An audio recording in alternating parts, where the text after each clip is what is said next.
mes causeries à Libreville, j'ai fait état de la vacance du pouvoir. Parce qu'elle est prévue dans notre texte fondamental. C'est normal donc d'en parler. Mais c'est autre chose que de croire que je voulais préconiser en quelque sorte que la vacance du pouvoir soit annoncée, soit prononcée. Je parlais de la vacance du pouvoir parce que, comme je viens de le dire, elle est prévue par la Constitution. Et puis, c'était une manière de coincer nos amis qui sont au pouvoir. Pourquoi? C'est la Constitution qui prévoit qu'on organise des élections. C'est la même Constitution qui prévoit que celui qui a gagné le plus de voix dans les urnes est déclaré élu. C'est la Constitution, ce n'est pas moi qui l'invente. Donc, il fallait que je rappelle cela. Mais nous sommes dans un combat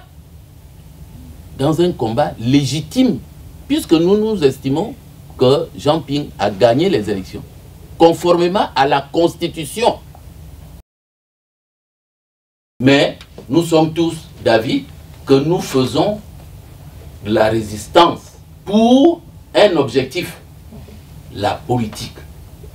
Occuper le pouvoir suprême du Gabon, que nous avons acquis légitimement. Autrement dit, que le peuple gabonais a confié à un individu, à un Gabonais, un compatriote qui s'appelle Jean Ping. C'est la souveraineté nationale qui s'est exprimée. Parce que la lutte que nous menons là, tout ce que vous faites, la réflexion, etc., etc., quand vous êtes soucieux de voir M. Ping au pouvoir, vous vous appuyez sur la légitimité, sur l'élection qui s'est prononcée en août 2016. L'élection, le choix des Gabonais pour un compatriote. C'est clair. C'est la Constitution qui le dit. Et le peuple s'est exprimé conformément à la Constitution. Donc aujourd'hui, nous résistons pour Jean Ping. Nous résistons pour que notre souveraineté soit reconnue.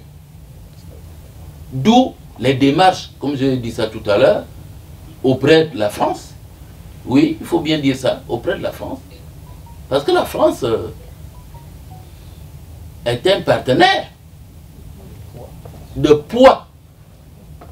Un partenaire de poids. Donc nous sommes un peu étonnés de voir cette France un peu ambiguë. C'est le mot que je préfère utiliser. Un peu ambigu. Peut-être parce que aussi on fait la politique.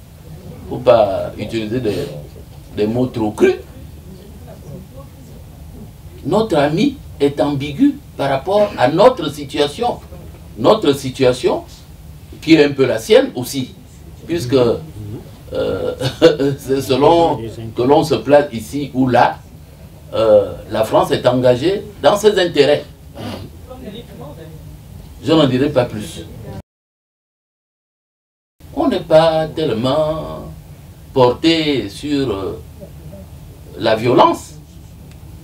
Mais cette violence,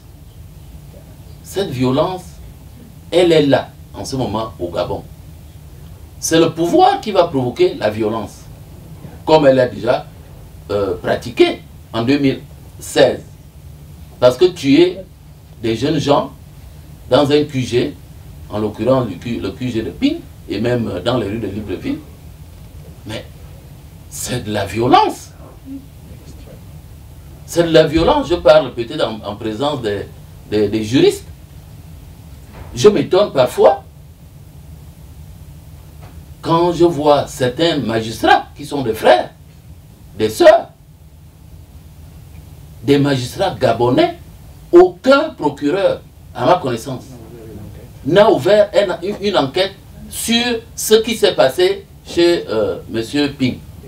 Et pourtant, et je parle toujours en présence des juristes, qu'est-ce qu'on appelle un trouble à l'ordre public? Un trouble à l'ordre public. Autant de morts, et puis plus rien. Plus rien. Il y a un problème de justice au Gabon. Un problème d'impunité, un problème de corruption même. Oui, les conséquences de la corruption. Vous vous rendez compte? Donc, la grande question est, qu'est-ce qui fait que une telle situation puisse se produire dans un pays, en l'occurrence le Gabon? Messieurs les Gabonais, aujourd'hui c'est dimanche, hier c'était samedi, des jours indiqués pour parler politique, pour agir politique. Qu'est-ce que vous avez fait? Qu'est-ce que vous avez fait? Le président Ping a fait une sortie hier. Il est allé dans un marché. Mais pourquoi ne l'avez-vous pas suivi? Ne l'avez-vous pas suivi en envahissant les rues de Libreville? Je sais que les détenteurs du pouvoir vont dire, mais voilà un sénateur qui se comporte un peu comme un bandit. Mais pas du tout, je ne suis pas bandit. Je suis un citoyen.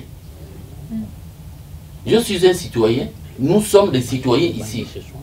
Nous ne pouvons pas être considérés pour des bandits. Ce sont les gens qui détiennent le pouvoir, qui se comportent mal, qui sont des bandits, qui violent la Constitution. Qui violent la Constitution. J'interpelle les autorités françaises. Je les interpelle d'autant plus que le Parlement européen, qui est composé de députés européens, a sorti un document officiel dont devait se saisir le Conseil des ministres de l'Europe, le Conseil de l'Europe. Il a été dit explicitement à l'intérieur de ce document que la France, compte tenu de ses relations avec le Gabon, doit pouvoir contribuer largement et de manière déterminante au règlement de la crise politique et institutionnelle au Gabon. Nous attendons.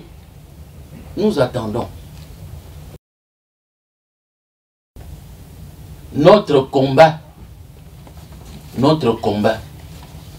c'est le combat pour la reconnaissance du scrutin du 27 août 2016. Ça, c'est notre combat. Le reste n'est que spéculation.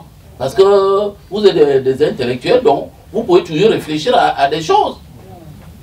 Mais on combat, on se bat pour que la victoire de M. Jean Ping soit reconnue et soit effective. Toute autre question n'est que spéculation ou un bavardage, tout simplement.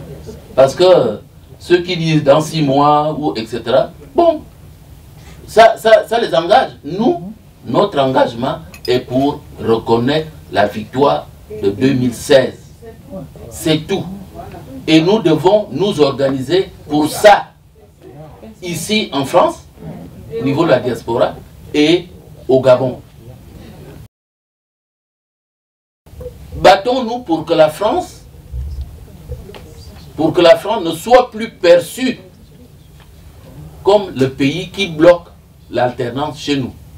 Je dis bien que la France ne soit plus perçue comme le pays qui bloque l'alternance dans notre pays.